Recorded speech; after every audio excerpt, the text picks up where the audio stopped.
Welcome to the Growth Enablement Madness podcast, and I'm Jim Ward, your host, CEO of BrainCell, the Growth Enablement Company. I'm absolutely mad about helping businesses grow and scale. And in this podcast, my team and I get a chance to talk shop with industry thought leaders about a variety of growth enablement strategies, stories, and technology trends. I'm happy that you're here, so let's get the growth conversation started.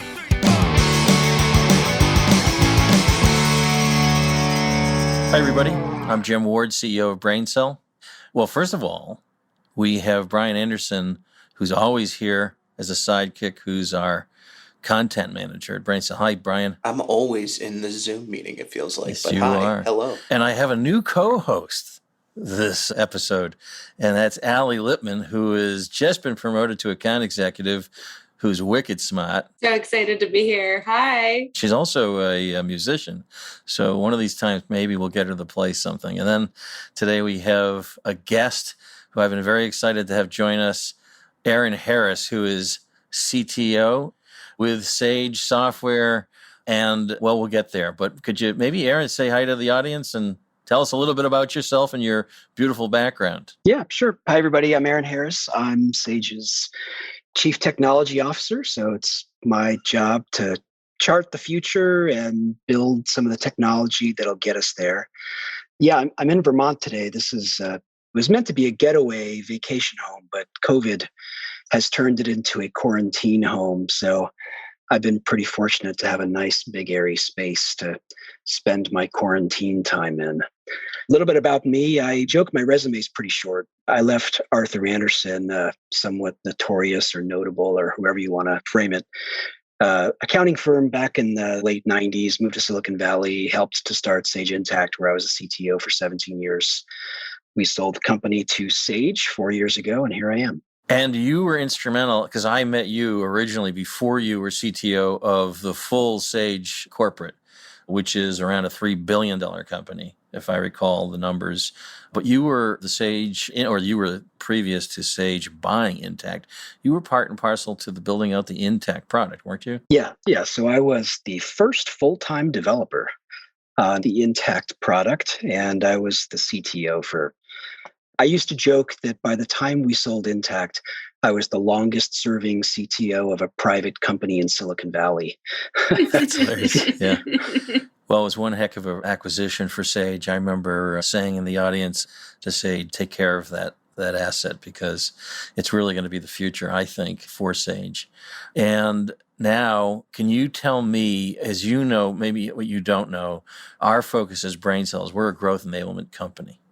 And what that means to us is that we are working with clients to help them grow and scale their businesses by utilizing technologies. And so if I were to ask you, what does growth enablement mean to you? What does it mean to you? Oh boy, it means all kinds of things. I'm not sure how much the audience knows about Sage, but Sage is going through a pretty dramatic transformation from a company that was started in the early 80s to sell desktop software, right, to help businesses automate. Oh, I didn't know that. To making the transition to the cloud and now making the transition to what I call the digital era. Enabling growth, there's a lot of science, there's a lot of discipline, there's a lot of, tools and processes. So growth enablement to me, I guess it's a bit of a loaded term, but it's essentially the investments you make to help an organization scale. And by scale, it's lots of dimensions: financially, meeting your objectives and your impact in society, creating the future you want for your employees. It's all the investment that sets you up to achieve those ambitions. I think that aligns with us very, very well in how we see it, and utilizing all the technologies in our portfolio to assist with that scale. One of the things I was reading when I was looking online about you, you were involved in a Girls in AI, a global hackathon where teams work together, I guess, to create some projects on highlighting how AI, or artificial intelligence, is shaping the world. Do you remember some unique cases? Because I'm a super fan of artificial intelligence. And of course, some of my mind starts to go in really weird places on what it's going to do with machine learning and natural language processing. But were there some memorable use cases that came out of that event? Yeah, all kinds. This whole organization is meant to reach teenage girls in parts of the world where technology is a little harder to get, where resources to help young folks develop their skills, right, is harder to come by. And I guess what I was most impressed by with the projects that I've seen is how they really reflect the values of teenage kids these days, what they care about. So there were many submissions focused on helping people to more effectively recycle, right? Whether it's using image classification to determine what is and what isn't recyclable, and then how best to go about recycling it. There were a couple of submissions about how to use AI to protect women in parts of the world where women just don't have the same rights, whether it's through legislation or through history, right? There were a number of submissions there. One of the submissions that I thought was just really, really cool and appropriate was this was a group of girls actually out of Washington, D.C. So not all of the representatives were from distant parts of the world. But what these girls saw with COVID was a complete disruption in our supply chains. And their idea was, hey, if we could create these sort of organic distribution networks with Uber, with Lyft, or with DoorDash, right? This idea that you can quickly use technology to put together networks to deliver. And in this case, it's people or it's your dinner. What if we could use that to reconfigure supply chains when farmers suddenly can't get their produce to market because there's a shortage of truckers? And what if suddenly it's difficult to get to the local grocery store? How can we set up the most effective places for people to go and buy those produce? And so these girls had this great idea to basically reconfigure this network of freelancers driving Uber or doing DoorDash, reconfigure them to support shifts in supply chain when there's big disruptions like COVID. This was teenage girls. These girls are in high school and they came up with this. And they were able to demonstrate the AI algorithms, right, that actually predicted where they should put these centers and how to make the most effective routes to market. It's just really, really impressive. It's incredible. So Aaron, you've been around the block a long time. Tell me a little bit about gender equality in tech. What do you see the landscape? Just this experience really makes me wonder. The unfortunate answer is we have a very long way to go to get equal representation in tech. And it's more important than ever. When we were all building technology using pre-artificial intelligence, the systems did exactly what you told them to do, right? You would code in the behavior and it was all predetermined what behavior you would get. With artificial intelligence, we're now training computers to think and behave and make decisions that humans traditionally have been making. And for every point in the cycle of AI development, starting with finding data, classifying data, labeling data, to choosing what projects we apply AI to training the AI to make determinations about, is AI predicting the things we want it to predict? Is it sort of driving the right outcomes?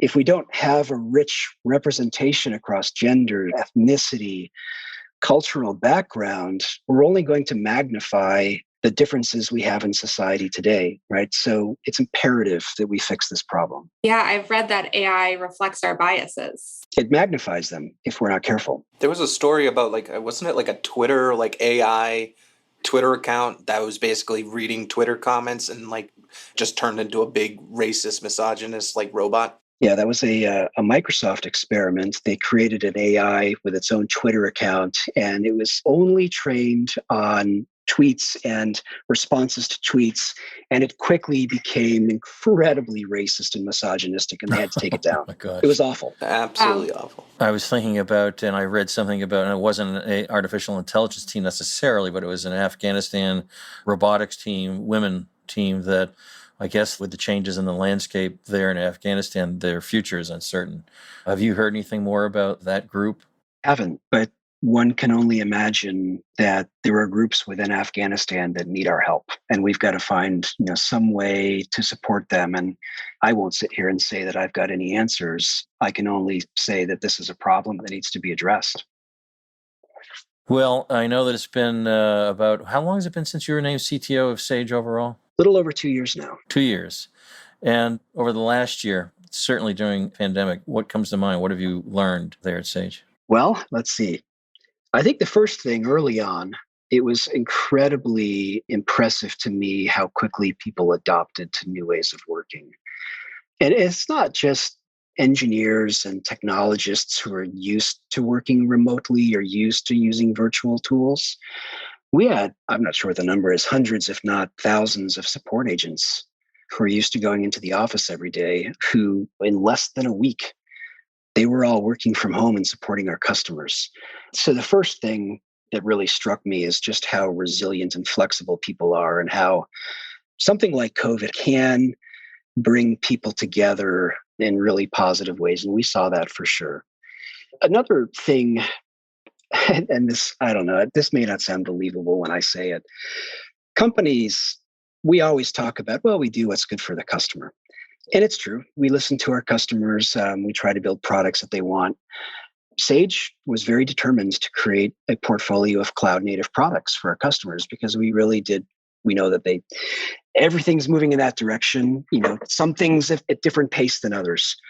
But when COVID happens and suddenly you've got customers who have no way to access their systems because they can't get into the office, suddenly having some pure vision about how natively things have to be architected for the cloud, suddenly that's less important than making sure that your customers can get access.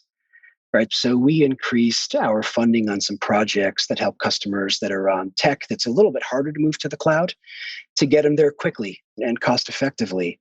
So it really can have the impact of really causing you to question, am I really thinking about what's right for my customers and what do they need? And situations like this can drive real customer needs to the surface, so it's more obvious what they are. I can keep going on and on and on, but those are some of the highlights for me. Well, I have always, and I've been in multiple functional areas of software, front end CX style products, CRM, marketing automation, and of course, back end operational style solutions with Sage products, which also has CRM, but mainly ERP company. And I'm thinking that unlike CRM, when the cloud came out, it tipped really fast. Right? People adopted cloud quickly. In the ERP space, I've seen the tips as a slower rate. Customers are adopting cloud out of perhaps fear. Maybe I think it's an unnecessary fear, but that's still fear in of itself, that their exposure to financials out in the cloud. What is the cloud? All of that. Do you think the pandemic helped move this along more quickly? The shift to people thinking, we need to have our accounting systems in the cloud. Yeah, without a doubt. It accelerated every aspect of digitization, and moving your accounting and financial systems to the cloud is something that's on a lot of companies' lists. The good and the bad of our industry is people don't change out their systems very often. So they can always get another year out of it, another 2 years out of it. They can optimize, they can add people. But COVID creates air cover for people to do things that are a little riskier than they're comfortable with, right? When you're focused on something that's as sort of world changing as COVID is, suddenly the risk associated with changing your ERP system, it seems more manageable. So there were lots of people who I think accelerated or pulled forward their plans to go to the cloud on their ERP. I think artificial intelligence is going to hold a big piece of what you're going to be doing in the future. Can you tell me how it fits into your Intact strategy, your Sage strategy in general, artificial intelligence? Yeah, it's quite pervasive in how we see the future. Let me start out by giving you a framework for how we see innovation for finance leaders, finance teams, accountants. We've got 3 very simple, provocative areas of innovation we want for finance and accounting professionals. The first is we want to completely eliminate the financial close. Right? We make these things pretty provocative on purpose. What that really means is we want to help our customers to move from periodic cycle-based work, where you have point-in-time visibility and it's really historical visibility. We want finance leaders to have continuous visibility. You should always be able to see how your business is performing so that you can make decisions in real time. So that's the first area. And AI is going to help every step of the way. It's going to help us to automate. Right? So the transaction capture is fully automated. It's going to help with continuous reconciliation, where you've got multiple views of what's happening. And of course, it's going to help with accounting rules on adjustments and all that, accruals and all that fun stuff. The second big area of investment is continuous trust. So we have this maxim that says, as automation increases, it requires a corresponding increase in trust. The simple way to explain that is I had a conversation with a small business using our Sage 50 product, and she was struggling with one of the capabilities in that product. And I asked her, just, have you been using our banking service, which is a way to automatically download and reconcile your bank transactions? And her answer, very, very quick, it brooked like no argument, was no, I don't trust it.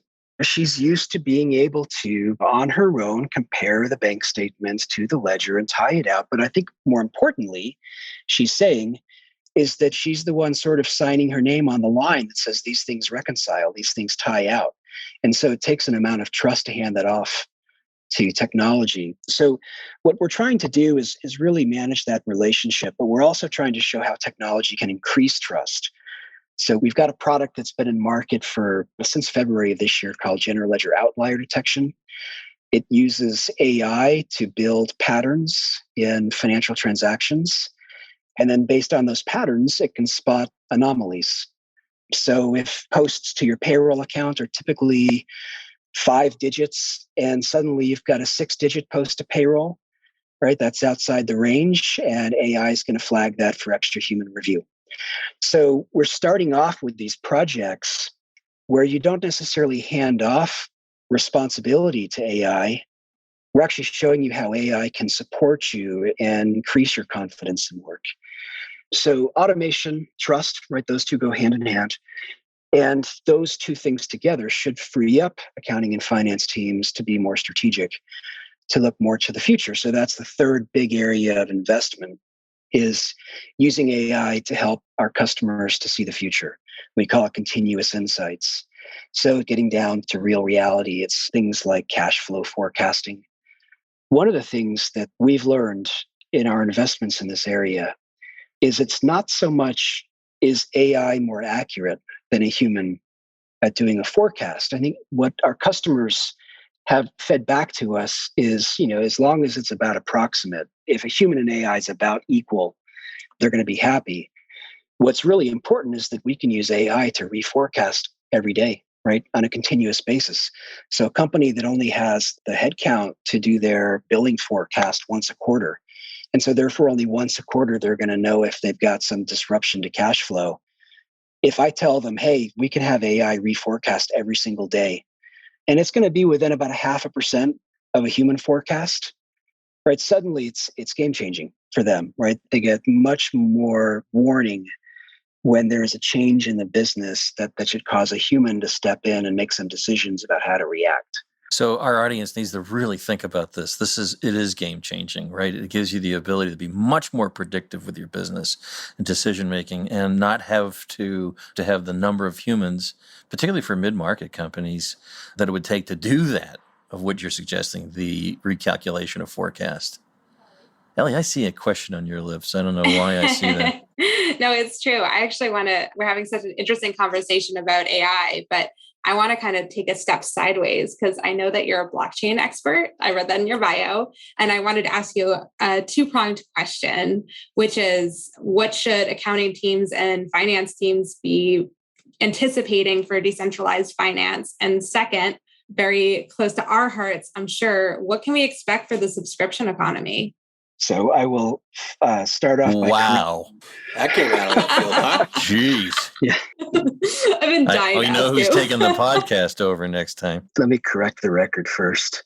I'm not a blockchain expert. I know enough to sound intelligent, and I know how to find people who are experts. Blockchain, I've had an up and down relationship with blockchain, right? I started off by thinking it was a solution looking for a problem. I've sort of come full circle to it's civilization changing. And actually the reality is that we've got a lot of work to do for the technology to catch up to the promise. But I'll give you the really, really simple answer in my mind on blockchain, which is that accounting for the entire history of humankind has been recorded from the view of a single business organization individual. Right? It is only my view of what's transpired in business. And so therefore, we have to have big systems in place to validate the veracity of my view of what's happened, right? So I may claim that I've got 1,000 customers on contract that are generating $10 million a year in recurring revenue. And because I'm the one making that claim, I've got to hire auditors to come in and call a sample of those customers and look at a sample of those contracts and figure out if those contracts are real. And I'm this third party who hopefully is trusted. In my history, Arthur Andersen lost that trust, right? Hopefully this third party is trusted and they're going to make an assertion and they come in and apply the trust. The beauty of blockchain is that it records the view of the transaction and sort of the contractual interaction by both parties. Both customer and supplier agree on what happened and they write it to a shared ledger. And there's lots of ways to manage that. It can be a private ledger that's the private blockchain, which is shared between the two, perhaps administered by a third party. It could be a public blockchain that has other mechanisms for creating mutual trust. But this concept of moving from third-party trust to mutual trust really is civilization changing. It takes sort of human decision-making, which can be swayed and changes, right, and replaces it with algorithms. And it can be really quite disruptive. The problem is it takes a huge amount of power for these blockchains to operate. They're really not very efficient. They can't handle economy at scale and at the pace of the way markets move today. And there's a lot of actors who are using this technology in ways that are a bit of a distraction, I think, from the real promise. We are actually, as part of what we're doing, we've built a shared ledger into the digital services that we sell to our customers for this very reason, that we can create sort of perfect trust in the system in certain cases. So what are my thoughts on subscription? I think most things will move to subscription because it reflects a change in how businesses deliver value to customers, right? It's not just a one-time exchange where you build something and hand it off to somebody and they're responsible for it. You're delivering content over the lifetime of the relationship. So I think more and more things are going to move to subscription because it more accurately reflects these kinds of relationships. I will tell you that I personally get a bit frustrated when there are some things that expect me to create an account. I was setting up a new printer the other day and it wouldn't print until I created a cloud account for it. Yeah, like explain to me why I can't print out a simple black and white piece of paper without creating an account which will allow them to market something to me and create a subscription for something. But ultimately, directionally, I think more and more stuff is going to move to subscriptions. The reason I asked, so I'm a musician and obviously very interested. You alluded to some of the more high profile cases of artists selling albums via NFT and that kind of thing. So the reason I asked was the idea that we can all kind of have ownership, or that IP can be distributed among many, many different people. So that's where I see like this interesting idea of the subscription economy kind of getting broken apart by not just a contract between you and a company, but perhaps owning the IP, owning a piece of it, which gives you access then to software. Yeah, I mean, this is a big area to talk about, but this idea of ownership and how do you prove ownership of digital assets, right? If I buy an MP3 through iTunes and I lose the computer and I don't have an Apple ID, or, how do I prove that I actually own it? Well, the answer is NFTs, right? Or something similar. So it really does have a role to play. And it comes back to, well, if you want to have a subscription service with somebody, you've got to give them a digital identity. And so this idea that as we operate digitally in digital economies and across the market, this concept of a digital identity that we carry with us, and that is how we tie ownership to that iTunes song that I downloaded.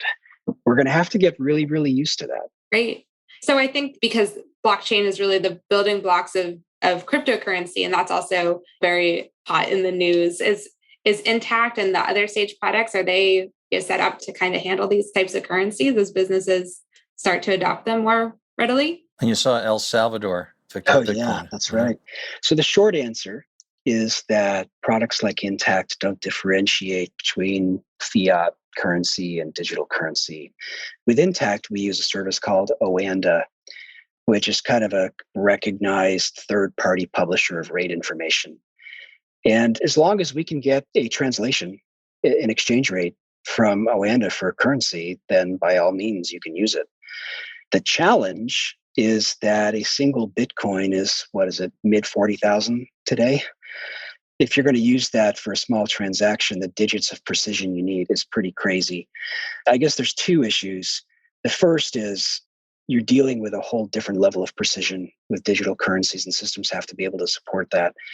And then the second is that the traditional ways we think about revaluing currencies or revaluing transactions and balances with digital currencies, they're so volatile that I think the way that we carry digital assets on our books, the way we transaction digital currencies, and the way that we sort of audit that and build controls around that is so different from traditional currencies. And we really haven't quite figured that out yet. So I would suspect that accounting products will need to incorporate mechanisms to allow for new controls in how companies operate with digital currencies. Very interesting. Yeah. Thank you. Well, there goes my podcast, and Allie's the new. Well, whatever. It'll be okay. I'll be here all week. Yeah, you'll be here all week. No, good And job. next Good week, questions. too. I want to be really respectful of your time, but can you tell us anything you want to tell us about anything at Sage that's new that people need to know about? Boy, it's funny. My days are broken down in 30-minute increments that start around noon in the UK and end at 5 in California time, right? So it's not uncommon to have 15 or 16 meetings in a day. So you'd think I'd have a ready answer for you. But who would have a ready answer with those hours because you're exhausted? There's a lot going on. Where I spend my time is on our AI investments. We're at a pace to roughly double our AI investments every year. So this has been true for the last couple of years. It's a doubling every year of our AI investments.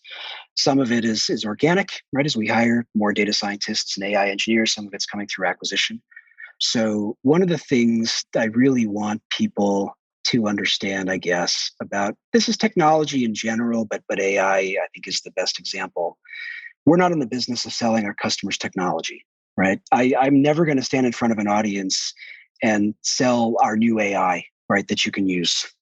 We're very, very focused on creating solutions for real problems that our customers face and creating new and better ways to get things done.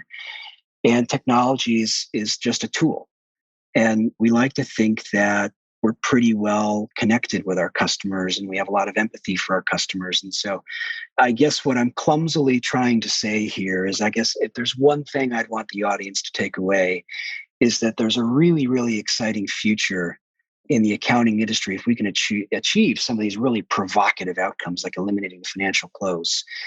That's what I'm selling, right? I'm selling a world where you don't have to close the books. And technology is how we're going to do it. And I would love to explain how. But I think what they really care about is this new and exciting world.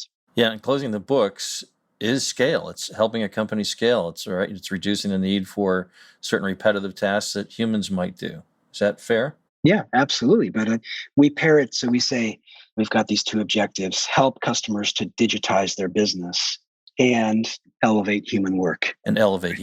Humans aren't very good at repetitive work. No, right? we Not don't very like fulfilling. That. No, it's a burnout is what it is. You mentioned some of these acquisitions. Is Task Sheriff one of those acquisitions that you've made, which is an artificial intelligence company? Yeah, so that's a small company based in Tel Aviv. We bought that company because I sort of fell in love with the team. Really creative AI engineers and data scientists. Very pragmatic. Gets back to what I was just talking about with technology. It's all about the solution. It's not about the tech. They were using AI to solve some things, and they were using very old tech to solve some things, and they put them together in a way where the outcome was the right one for customers. So that's really an example of where we wanted the team and some of the tech they built. Our customers will see more acquisitions in the future. Some of them will be bigger companies with products that are at scale in the market, but it's all going to be aligned to the vision that I laid out for how we want to improve our customers' lives. Very interesting. Okay, well, that brings us to our techtainment section of our podcast. Well, did you have something, Brian, you wanted to ask? No, you just didn't sound excited about going to the techtainment Oh, I'm section. so So sorry. I didn't exciting for you. I just thought the host was supposed to be a little more Well, how happy-go-lucky would when he you was doing feel it. if Allie took over your job? I'm gonna have to talk to her after this, but yeah, but we'll talk about that later. No, Okay. maybe Aaron will give us an AI bot and that will take over your job, Brian. So I don't give the sassy, sarcastic eyebrow raise at him. Yeah, bro. So I'm so sorry about the excitement. I didn't mean that, but I wanted to go to the techtainment section There it is. of our podcast, where we get to ask questions of our guest that may be a little bit unusual, and he has no preparation for it. So, and mine's really a softball. So I wanted to know, because it's interesting. Perhaps we're different personalities. I'm more of a sales marketing guy, right? So, what did you want to be when you were a little boy to grow up to? What did you want to be? I mean, I if I asked the question correctly. I've always wanted to be a software developer. And the funny thing is, I tried to convince myself that I wanted to be other things a lot.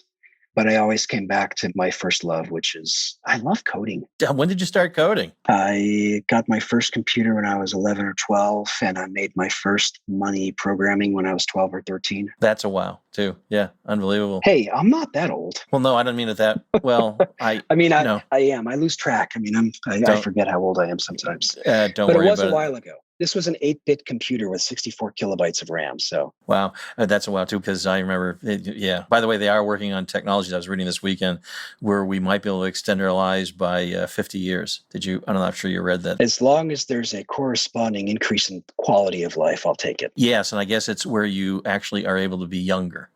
I'll have to reread the article because I need it. So yeah, that's what you wanted. So what was the second choice then? If you were convincing yourself you weren't going to be a software developer, what would have been the second choice? I started off in school, civil engineering. I wanted to be an architect, and I still love architecture, but I nearly failed my first. It was like it was a chemistry class. And I found out that it was just horrible at it, and ended up back where I am. Yeah, I liked architecture as well, but I remember it being draw class, which was much harder than I thought. So nearly failed that as well. Allie, you have a question? Yeah, I have the second question. So drum roll. Drum roll. Would you rather travel? Hold on, let me drum roll. All right. Would you rather travel into the past or the future? Future, like, no doubt. I want to see how some of these things play out. Yeah, that makes sense. Agreed. Like so if I went, Mars? one of your answers is, well, don't you want to go back to the past and gamble on the World Series, or go back to the past and discover electricity? I believe that if I went back to the past and I didn't have access to the internet, I wouldn't be able to take advantage of it. I wouldn't know any of these things. I want to go to the future and see how things play out. It just reminds me of my poor grandfather. My father used to bet him because he loved watching the wrestling matches or the boxing matches, and my father had already seen it, and he would bet them on the outcome. He'd win the bet. Oh, I'm sure he feels badly. Hey, Brian, what do you got? The last techtainment question. So, Aaron, what's the best gift you've ever received? Some people have sentimental stuff. Some people have pure luxury related assets, but what's the best gift you've ever had? I've ever received. It's the podcast. Mike, being on the podcast. Oh boy, my kids know to give me crazy socks and graphic t-shirts for gifts because that's the safest thing to do with me. My girlfriend, for my birthday this year, which was a big milestone birthday, she bought me a piece of artwork that was drawn by AI. So there's a company out there where you feed it a few inputs and it paints something for you.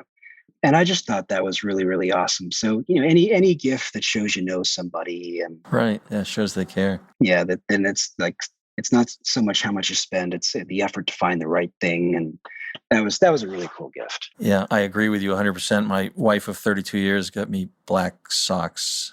I like black. That's it. She knows me. Gets it for you every month, I bet. Just the same. Right. Yeah. Whatever, Brian. Well, listen, I want to thank you for joining us, Aaron. It's really been an honor to have you on the show and your insights. Anything you want to leave the folks out there with what's in store this next year at Sage? Anything breaking through that we get here first on the podcast? We're going to keep rocking and rolling. We got lots of stuff coming out. I mean, I already felt like I was selling too much. No, I don't think so at all. It's uncomfortable for engineers to sell. Yeah, no, that's not. No, I really wanted to. Really, this is about educating the audience on technologies that can help them, and Sage Intacct and all of the Sage products are solutions that can help companies improve. And again, I look at technology as an enabler to help them to get there. Not the silver bullet necessarily, but people, process, and apply technology. So I tell you that the next feature that's coming, and it's in our fiscal year, next fiscal year, which starts October 1st. So I'm cheating here a little bit because it's coming in October. We've got a capability we're releasing called wage verification, which enables employees who are paid through a Sage product to authorize a lender to digitally access their pay and employment history without requiring the employer to provide it. So we're writing pay history to a blockchain. Well, it's called Amazon Quantum Ledger. It's an immutable append-only ledger.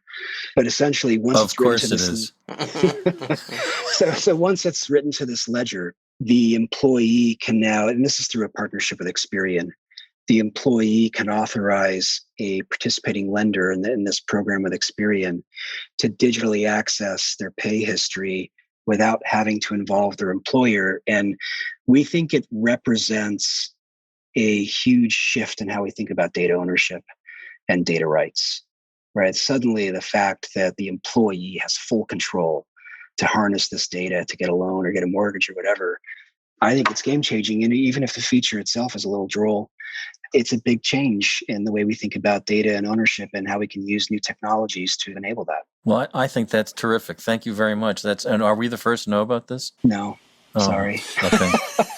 But hey, when we put this out to edit, just make sure, Brian, we are just say we are the first. You're the to know. first podcast. We're breaking news. Breaking news. Breaking news. First podcast. First podcast to know about it. Okay. Yeah. Well, Aaron, again, thank you very much. We love our partnership with Sage. It's a wonderful company. You truly do live to help clients. I see it every day. So thanks for joining us, and thanks for my sidekicks. And I look forward to more discussions in the future. Allie Lippman, who's been my sidekick today, thank you. Brian Anderson, thank you very much. And folks out there, please listen to our podcast where podcasts can be found. That's everywhere. And we'll see you next time on our Growth Enablement Madness podcast.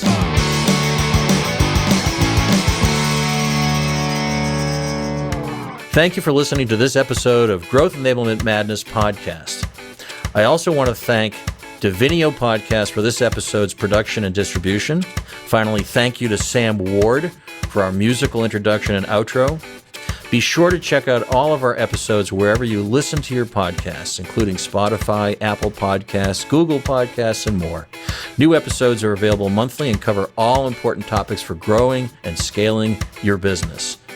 Until next time, this is Jim Ward signing off. Let's grow.